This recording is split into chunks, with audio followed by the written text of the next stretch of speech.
তিনবার পরীক্ষা দিছস, খালি ফেল করস। মেম্বারের কাছে যাইতেছি একটা চাকরির লাগা, বেশি কথা কইস না। মেম্বারে যা কইব তুই ঠিক কইবে।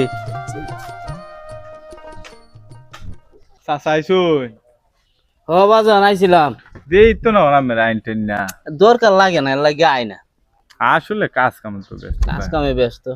আইসলাম পুট্টারে লইয়া একটা চাকরি দিতেন মেম্বার সাহেব। চাকরি তো আর কইলিও না, চাকরি দেহি। নাম কি তোমার? মুজাহিদ। মুজাহিদ। লেখাপড়া করো?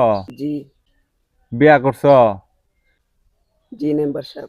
এই বিয়া করলে চাকরি হবো কেমন? বিবাহিত তো চাকরি নাই। হ্যাঁ তোর আগি না হচ্ছি, উল্টা পাল্টা কইতি না। তোরে কইছি সব ঠিকঠাক কইতি, উল্টা পাল্টা কইছস। আব্বা তুমি আমার মারছে করে, তুমি কইছো ঠিকঠাক কইতাম, আমি তো সব ঠিকঠাকই কইছি, না আমার কি দোষ? হ্যাঁ কইছস, তোর বাপের মাথা কইছস। এ মেম্বার, বিয়া করছিন ঠিক কথা, এই বেককলের ঘর বউ থাকবো, 3 দিন সংসার করিয়া গেছে গা। ও এই লোন এই বিয়ার তলে ফেলাই দিন, আমার পুতের কত? চাকরি একটা ব্যবস্থা করি। খেললেন না চলতেছে। এই নাম্বার তোলে কি লইছুন? না কই কিছু না তো। দি দি দেন তো রুকো। আব্বা একটু আগে নাম্বার টিয়া নিছি, অনেক জায়গাতে টিয়া দিতেছে, আমার তো মনে কো চাকরি হইতো না।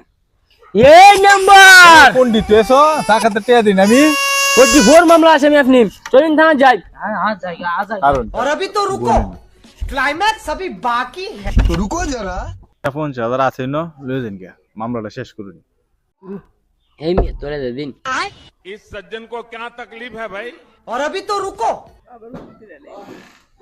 আচ্ছা নাম্বার শুনুন, এটা কাম তোলে দা করাই বালা। আচ্ছা জায়গা নাম্বার সালাম। সালাম। পরের হোক মাইরিয়া নিজে খাওন জানা, যেমনি আনছি এমনি গেল গা।